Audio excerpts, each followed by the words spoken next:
Throughout much of the pandemic, the discussion has been what are the impacts on business? How has business been suffering as a result of the pandemic? This is an opportunity in this panel for us to talk about business as part of the solution.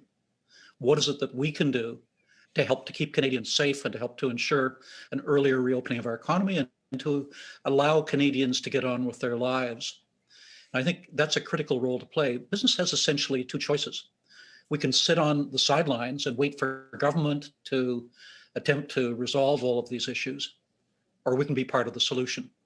And what's exciting for me is that so many businesses across Canada have been stepping up to do what they can to help to speed the day when we can begin to reopen things again, to help to keep Canadians safe and to help to prepare for a business-led recovery. Our panel today will talk about one of those key initiatives, and I'm greatly looking forward to it. Let's go directly to the panel, and let me turn to Janice Stein for her opening comments. Janice? Thank you so much, Perrin, and it's really a pleasure to be with all of you.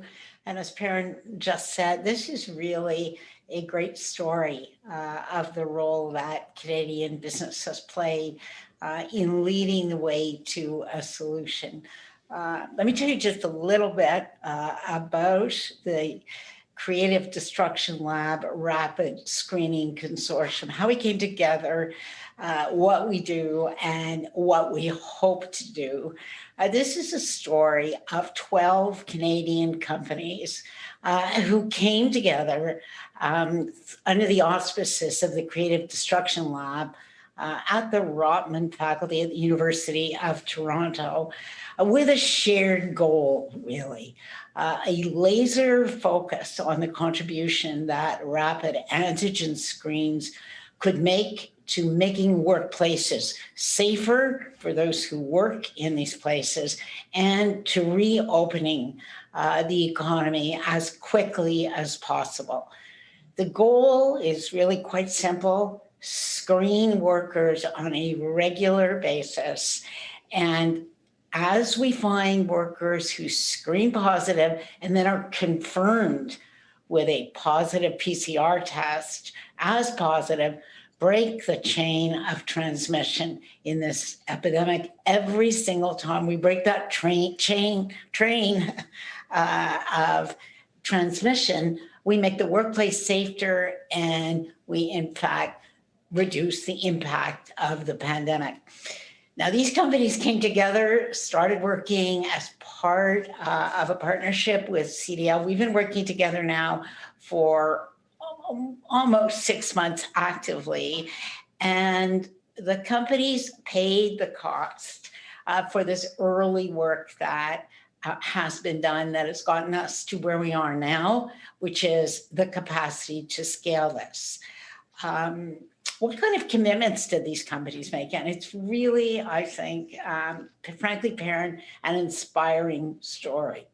The first commitment they made: everything we learned through this work will be released to the public and to the entire business community as soon as we can. So open software model, in other words. And we are now almost at the point, we will get there by the end of February. We will be releasing a how-to playbook, a longer one, a really short one, and a skinny one-page one that will go up on our website and will be available to everybody in this country, to every business that is on this call. A second commitment we made: we will fully comply with provincial health guidance. And we do that. And I think as Canadians, you will know, we have 12 provinces and 3 territories. We have 15 sets of provincial health guidance, and they are not the same one province to the other. And finally, we committed to build a data system where companies can upload their results and benchmark their performance, both against other companies in their own province, across the country, and keep track of what results their screening system is producing for them.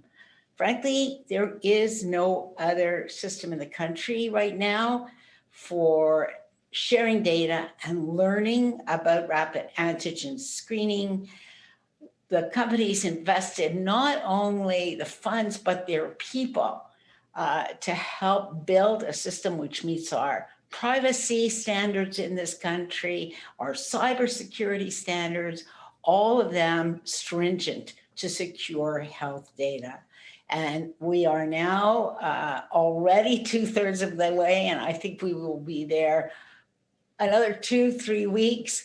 Easy ways to access the system, user-friendly, right up to customized options.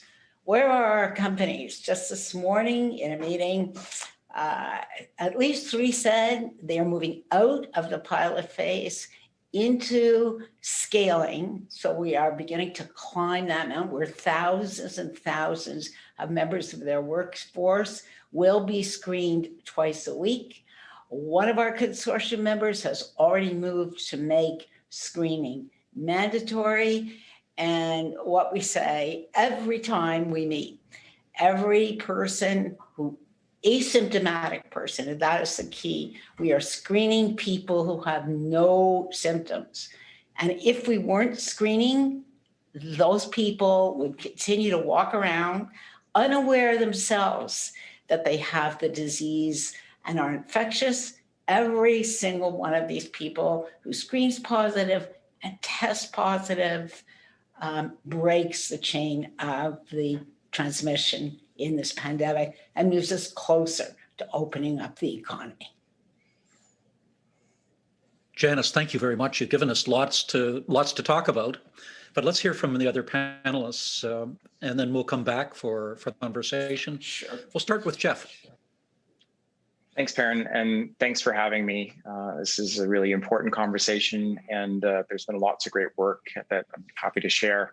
Before I do that, I just want to shout out to all of our associate owner pharmacists for the Shoppers Drug Mart network. Many of you know us as a national, Canada's largest national pharmacy chain, but we're also a network of franchisees, many of which are Chamber of Commerce members in their local chapters. And the reason why I want to say a big thank you is that they've been on the front line during this whole period of time, helping Canadians access care when many areas were not available to them in terms of different access points, whether it's in the hospital or also within primary care clinics. So this is an incredibly important topic. This pandemic has been going on and has had, devastating impacts to Canadians from a health perspective, but also from an economic perspective. And there is some optimism that we can get out of this and get our economy restarted. It really is focused on 3 things. First, obviously, adhering to public health recommendations, masks, social distancing, and washing hands. The second area is increasing testing. And this is really what we're going to focus in on today, specifically around rapid testing. We need to do it frequently. We need to do it at a much higher rate than we were doing it today to make sure that things are good. And then finally is getting to vaccination. And we know that pharmacies will play an important role on that front, not just ourselves, but many other ones. But when we're in the middle space of having low supply on vaccines, but yet still wanting to restart our economy, rapid testing can play an incredibly important role. So we've been part of this consortium, and it's been an incredible experience. Great to collaborate with Creative Destructive Labs, but also with our fellow companies. We've learned a lot. There's a lot of, I think, work that's gone into developing the protocols, as Janice mentioned. And it's really been an environment where we're looking to share to actually better the country and actually accelerate our return. We've been, Shoppers Drug Mart and Loblaws, we've been involved in testing now almost going back to the end of the beginning of the summer, where we were looking at helping provinces in Alberta and Ontario deliver the PCR tests. So that was much more around looking at asymptomatic people in the community, giving an outlet to some of the testing centers. And really, that's given us a lot of great confidence that at scale, a rapid testing type program can really make a big difference. And what we mean by that is really just a very simple nose swab and almost like a concept of a pregnancy test in terms of being able to get a rapid test and an analysis or a result within 15 minutes in your community, and specifically if you do it around pharmacy. And where are we at with the pilot? We're about 450 colleagues that have gone through the process. We're testing it in some of our Shoppers Drug Mart stores and also some of our production facilities, whether it's in a distribution center and the Loblaw side, or also looking at some of our closed door pharmacies. And what we've learned is that the more you communicate about the why and share information with colleagues, the more receptive they are to it, and the more interested they are in actually adopting this testing protocol. It's gone extremely well. We've learned tons, which we're also very much interested in continuing to support and share with the broader business community. When I look at the sector, if we think about scaling this out, there are 11,000 pharmacies in Canada. More than 85% of Canadians live within 10 kilometers, certainly one of our locations. And that density is much higher if you include all pharmacies in Canada. Pharmacies are well placed because they're open late. There's a deep trust in the pharmacists, and people already access these points of care to really gain access to healthcare advice, but also healthcare solutions. So we think that we are going to close up our pilot very shortly. We have great learnings. We think we can take this information and help support small, medium businesses across the country. You know, obviously some large employers have medical staffing essentially on board. We think you can leverage individual pharmacies, especially for small and medium businesses, to gain access to the same type of support, especially now that these protocols are already established by the Creative Destructive Labs. So once again, just in closing, extremely important to focus in on the three-pronged strategy around adherence to the public health recommendations, testing more frequently and much more broadly, and then finally getting to the vaccination as quickly as possible. And I know not just ourselves at Shoppers, but many other pharmacies are there and willing and ready to help many small, medium businesses kind of adopt these technologies and also these protocols. So I'll leave it there. Thank you very much. David, over to you. Thanks, Perrin, and thanks to Jeff and Janice for leading it. It's been fantastic working together. I can't tell you, this has been, everybody's heard the word for a year now, unprecedented. It's just been an unbelievable year, and what we've gone through as a society and as individuals and families has just been very challenging. And when Jeff, you were talking about frontline care workers, and I mean, that's what it brings us all back to. It's just like, that's what matters. It's really important to think about those people. And it kind of leads into what we're doing here today. It's like, that was the start. The question then became, and then what? What can we do in a collaborative way as businesses with government to help create solutions? And that's what CDL, the Creative Destructive Lab, and this consortium has been able to do. So at Rogers, we started the pandemic with two guiding principles. It was very simple. Joe Natale, our president and CEO, came out very strong right at the beginning, and he said, two things, that's it. Keep our people safe, your employees, we're gonna keep you safe, and we wanna keep Canadians connected. And that was it.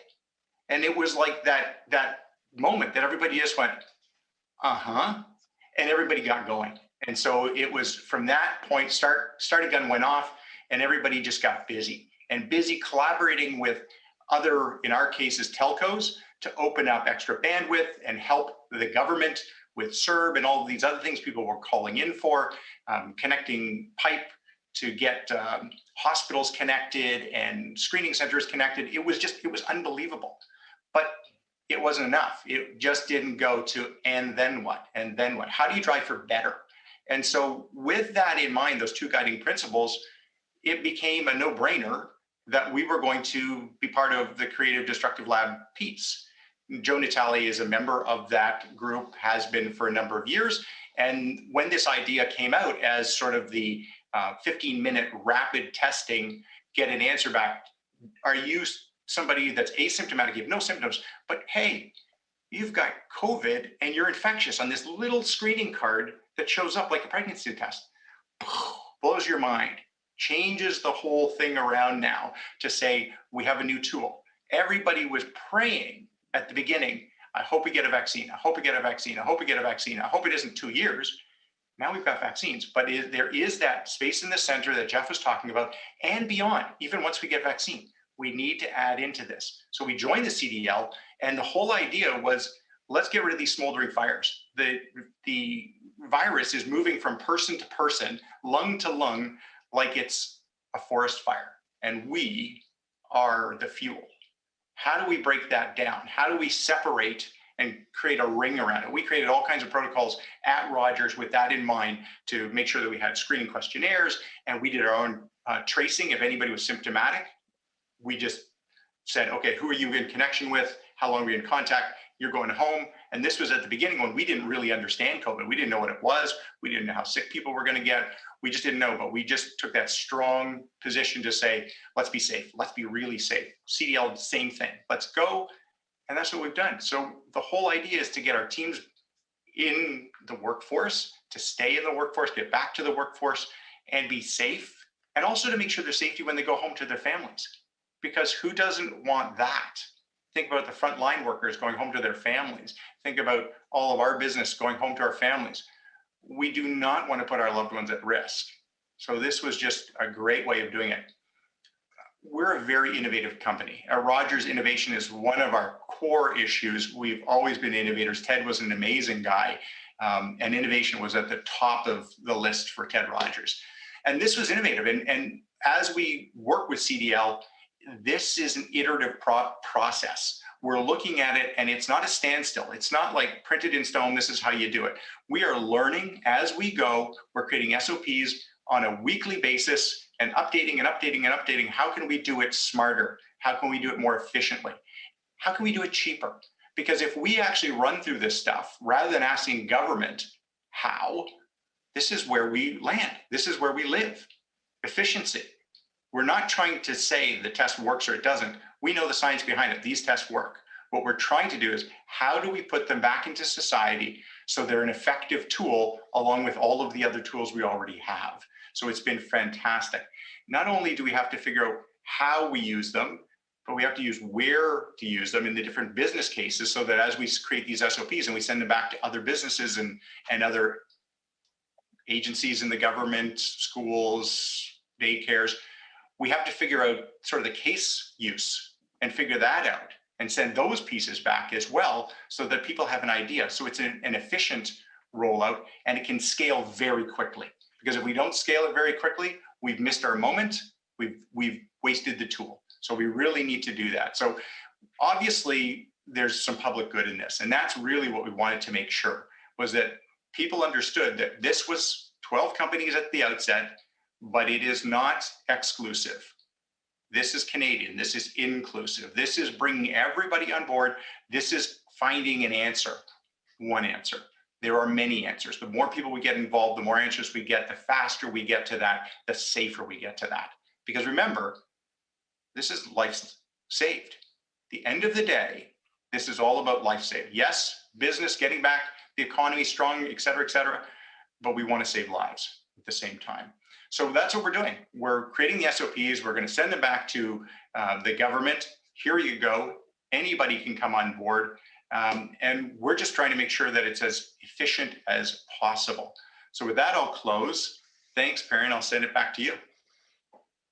Thanks, David. Your enthusiasm is infectious. If you're allowed to use the word infectious in a good sense.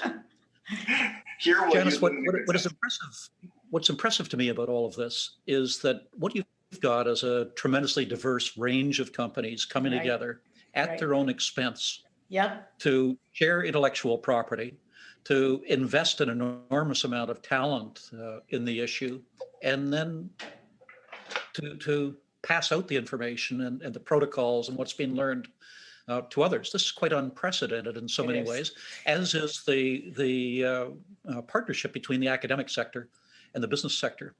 And one of the things you mentioned to me when we first discussed it was the contribution that companies were making in terms of the number of staff who are involved in putting this together. Can you give us a better sense of that? It really, Perrin, and thank you, David and Jeff, both these two gentlemen and their companies have been just great participants, along with Air Canada and I know so many others that joined together. And this is really, to me, an amazing story of Canadian business. I've watched for a long time, but something quite unique happened here. And we're hearing this from the companies. When we got together, a series of work streams. And the normal way we might have done this was we might have said to Jeff, okay, shoppers, you take that one. And then we say to David Rogers, you take that one. Everybody goes off. Well, we just didn't do it that way. We built integrated teams of some of the most talented people in these companies. And wow, it was just amazing to see these fireworks go off. David discovered all kinds of people that he really didn't know, that he now picks up the phone and calls. These horizontal networks of problem solvers, of some of the very best problem solvers we have in the country, grew. And one of the really striking things to me is that we have members of these companies sometimes just under the CEO, Jeff, saying, when this is all over, we have to figure out a way to keep this going, because this is my favorite part of the week. And I'm just learning so much from colleagues in other companies, many of whom they didn't know before. So I think it's fair to say, David, this was a kind of magical moment in the history of the private sector in Canada. Out of every dark cloud, there's a silver lining, and I think this is one of them. It's definitely a good news story. David, when you were talking, you were mentioning rolling it out within Rogers itself to require testing. Somebody has already from the audience put in a question that asked, what has been the reaction of employees to having mandatory workplace testing? So I'll just clarify, it's not mandatory at Rogers. We're doing it as a voluntary piece. And again, it's been really well accepted. And, people are, once they get their head around it and understand what it is, and they tell their friends and things like that, it's like, wow, the company's doing that for me. The company cares about me. It's like, yes, we do. And we want to make that known and take that step. And it's part of a whole strategy, as I mentioned, to keep people safe and keep Canadians protected. With those two things in mind, we will power out of COVID. But it's really the key of keeping people safe, and they get it. We've been doing info sessions across Canada throughout the pandemic on a weekly or bi-weekly basis to answer people's questions. We've been doing CEO forums every couple of weeks. There have been some silver lining issues here that we found.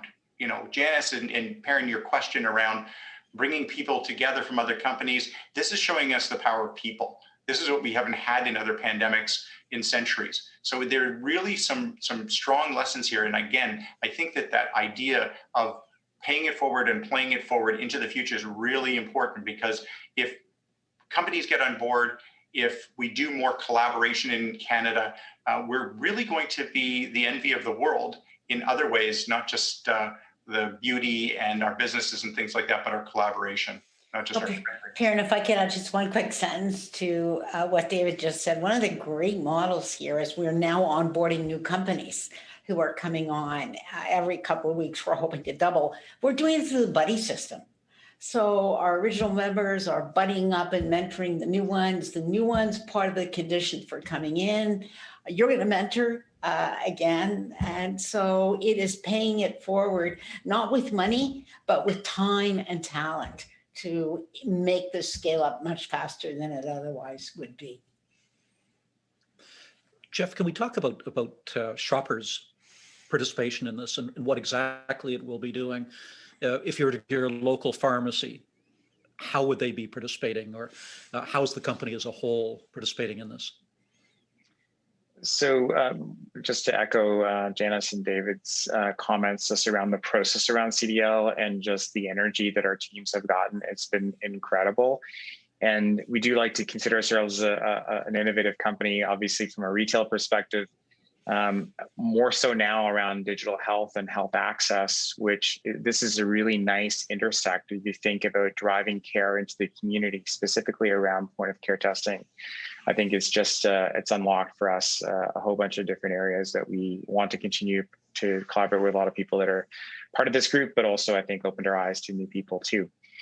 For us, we're just in the process of completing the pilot, and we've been at testing since last summer. We've been working with the asymptomatic testing for provincial governments in Ontario and Alberta. We're about to continue to help support the return to schools in Ontario in terms of teachers. A lot of that's focused on PCR, some of it eventually on the rapid test also in long-term care homes with staff. But what you can see from us is taking some of the learnings that we've had, obviously with all the learnings that we have around the Creative Destructive Lab, and actually giving the service to other small and medium businesses in the community to help them navigate that, to help scale it out. I think we've gotten some really good learnings. Some organizations will be able to do it within their own four walls, which is great. And I hope that over time, as we kind of continue to innovate around the testing, and David talked about really an important thing is driving to efficiency. Like, how do we reduce the cost? How do we make this ubiquitous? I think we're huge proponents of that. In the interim, we can help support people with some solutions to kind of get up and running. And some people that may just be for a short period of time until other types of tests come along that are more cost effective, or others that just want to actually have that degree of support, that feel that having it done in a pharmacy with a healthcare professional is an important element. We have that luxury of being so close to Canadians. You know, our stores are open late. They're staffed with professionals, obviously with the pharmacists. People trust them for that advice. And I think we can actually help bridge the middle. We talked about bridging the middle between the vaccine, but I think this also is some truth around testing, is how do we get obviously these rapid tests out of the warehouse as quickly as possible, get them in the hands of businesses to help them restart safely. And then we'll see as time goes by how we get to the most cost-effective method. Now, the companies that are involved in this initial phase of the project are very large companies. Inevitably, the question that gets asked is, what does this mean for the 98% of businesses that are SMEs? Now, that's a wide range. It's everything from a one-person company to 500 or more employees. But how do you take what you're doing here and make it available for the vast majority of businesses in Canada? So, maybe I can lead us off, and then David and Jeff will chime in here, because you're asking a really important question, Perrin. I think clearly there is now an understanding and appreciation by government that we have to move faster on this, and you can sense the tone. The federal government, I think, is in the process of rolling out a strategy for companies that are 100 and more. I don't know how many of your members would be encompassed by that, but that's a significant group. Here too, there's some operational details that will have to be worked out. But for me, what really matters is the signal that this really matters. Pharmacies have to be, and I believe will be, part of the solution for especially for companies that are 100 and under, that don't have that kind of workforce at scale. That would enable some of our original members to go forward as fast as they can. I think there are really intensive discussions going on about how we do that. So I think we've broken through. I hate to say to Canadians, be patient, because frankly, we have been patient, and I'm an impatient person. And I always want us to be going much, much more quickly than we are. But I do think we've broken through, and there's now energy and momentum as governments across the country recognize. One of the wonderful things about this country is its diversity. One of the really challenging things about this country is its diversity. And when you've got to navigate 12 provinces and 3 territories, Perrin, I don't need to tell you, you understand, it takes longer. But what's really, really encouraging, this has to roll out. People understand that You know, if you ask me what the risk here is, Perrin, and let me be transparent, and David will probably weigh in right behind me on this one. We can't think of screening or testing as a single magic bullet here. That is a real risk. We have to understand that all the things the three of us have talked about, masks, physical distancing, washing your hands, screening, overlain by testing, overlain by vaccines. We're talking here about multiple levels of protection. The so-called Swiss cheese approach, where you layer them on top of each other. Exactly. And once we get that system, that Swiss cheese system in place, I think we will be able to see really swift progress in opening up some of the businesses that have been closed for too long. Some great comments, Kat. I just think, Janice, that's great comments. I love that because I think that it's really important. Perrin, you sort of asked the question about how do we get small, medium businesses involved with this? How, like, what's the how? And that's part of the idea of, as lead companies, we're trying to use different business use cases to say, okay, these people are in office type settings. These people are in trucks. These people are in retail. What are the sort of use cases that work? How can we do that? And as we roll that out and we figure it out, we will hand it off. The challenge is that people say, but we can't do that. How are we going to manage some of that? We don't have the infrastructure to do it, et cetera, et cetera. But if part of the process is not just handing it off, but giving a hand to help each other. So we've seen models where some of these companies are actually helping other companies that work with and for them to come in and screen their employees as well. So if you've got a cleaning company that comes into your company and cleans a big office building, well, why in the world would you not screen those people? And all kinds of those collaborative approaches that are coming in. So there's some really smart ideas. I want to go back to Swiss cheese for a second, because I think the other piece on that one, as we jump for a sec, is yes, the testing is really important. And this is one of the types of testing. But the other thing it does, if we break the chain and we put out the big fires and we go after the small fires, we also open up some of the manpower to do the tracking and tracing. And that's been greatly lacking because of the size of this pandemic. So if we can go back to that and do some more tracking and tracing, that's going to be another area that I think is really important. So some great work being done on testing, on vaccines. Got to get back to the tracing as well. Another time, perhaps. Can I piggyback on that to try to drag us all into very dangerous territory? And that is the role of government in all of this and versus the role of the private sector. It's clear from the enthusiasm that you're showing that private business sees the value in terms of rapid testing.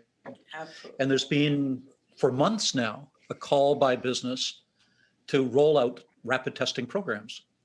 Yet we have millions of kits for rapid testing sitting in warehouses across Canada not being used. Why? Maybe I'll start. Good. As Janice mentioned, I am much more optimistic about the momentum of this issue in the past couple of weeks. I think there is really an interest in getting those kits out and getting them into hands to help support small, medium businesses, also to just help restart the economy. So our federation can sometimes take time to get to certain decisions, especially in matters of health, if you're talking about provinces and the federal government. But I'm very encouraged. I think that we're very close, and so on that front, I think more to come, but it feels encouraging. Just one last point on the small and medium business, and I'll go back to my opening comments. I likely have a lot of our franchisees on some of these calls, and they're parts of the local chapters of Chamber of Commerce. I'd encourage a lot of businesses that are a part of this organization to reach out to their local Shoppers Drug Mart. And I know our associate franchisees would be more than happy to help support them and share the learnings that we've gleaned from our pilot, and also from the work that I've done on Creative Destructive Labs. This is a really amazing healthcare resource that's in some cases underutilized, certainly during a pandemic. We could really, I think, as a country, benefit from doing that. And Thank You you. know, Now, just Janice, one quick one of question. Sorry, Go Perrin, I ahead. was just going to make a comment about why, and I'm going to say something that I know some members of the private sector might find difficult to hear, but we have under-resourced this part of government for 10 years in our country. You know, as I've gone across the country and talked to provinces who need to give their approval for Rogers to go in and do a pilot or Shoppers to go in and open up a system, I'm dealing with sometimes a team of 2 people, right? And they are so overwhelmed. It is just astonishing. Part of the reason this consortium came together was to build capacity for an absolutely overwhelmed public sector. These people are working 18 hours a day. There are 2 of them. You know, stuff comes to them and I'll call 2 weeks later. Oh my God, I meant to call you back. It comes down to 2 people in some of our biggest provinces that are responsible for running these things. So coming out of all this, we have to think hard about how we resource on a human level, as well as funding the kind of infrastructure that can move much faster the next time we face a national emergency. Yeah, I want to add on to that for sure, because I think that you're mentioning a really good point. And Perrin, I love the question is the why. Everybody wants to know why, but unless you have a how and the people to do the how, you can't answer the why. You know the why. You don't know how to do it. This is unprecedented. I'm going back to the word again. We've never had this sort of health emergency before. So how do we do it? And that's why public and private need to get together, because they can't do it alone. We need each other. So this has forced our hand. This is part of the silver lining to say, it doesn't matter why, get over it, get going. These are lives. Okay, so we've talked about the why and the how. There's another question, that's what then? You mentioned earlier, David, that from the perspective of Rogers employees, there's a good in and of itself, knowing that when you're coming to work, that the people you're working with are safe and you're not going to infect your family. So there's a benefit to the company there. But let's take a restaurant in Canada. You can see the potential benefits that there are for a restaurant or a small hotel if they were to be able to say, we're testing all of our employees every day because our priority is ensuring that our staff and our customers are safe. And yet we still see local health units and others shutting down restaurants anytime that there's an increase in infection rates. The assumption is that somehow they're to blame, and it's better to have the Super Bowl party in people's basements without masks than it is to have them in restaurants where people are socially distanced and using proper protocols. There's a government component here again. Do governments have policies today that say this is going to be the impact if your business goes in and engages in rapid testing? Here's how we will respond by being less restrictive in terms of your operations.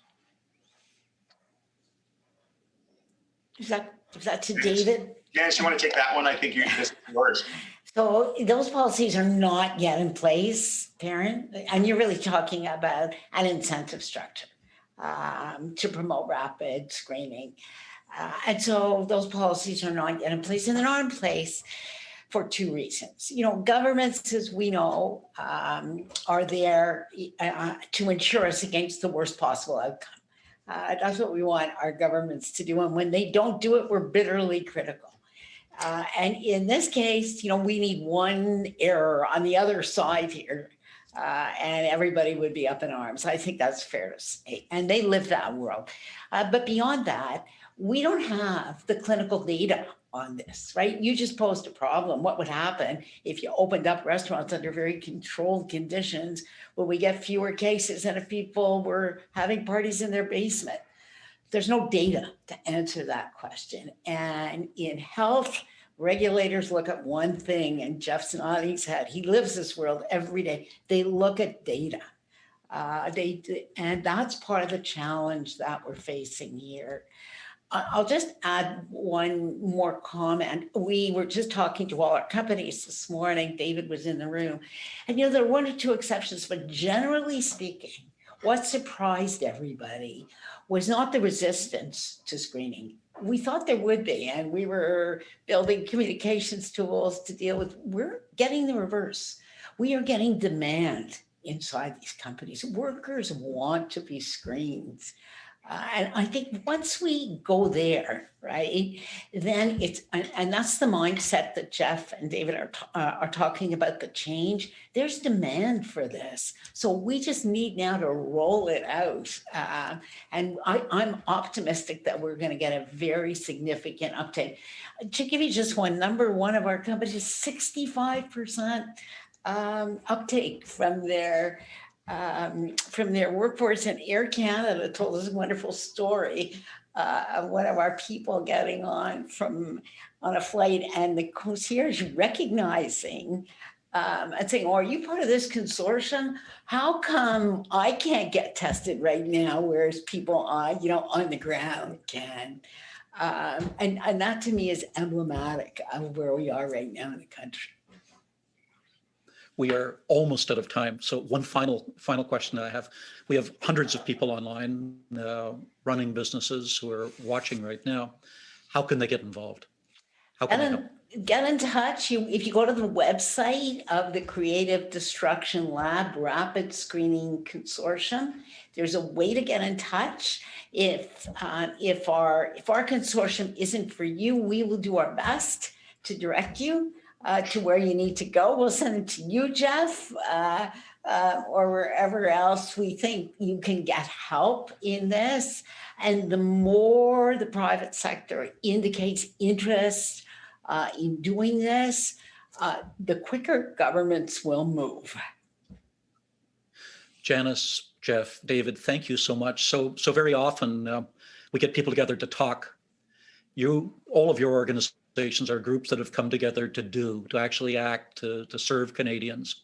And it's been an extraordinary contribution that you've made and that you continue to make. Thank you so much for being with us today. And thank you for the incredible work that you're doing.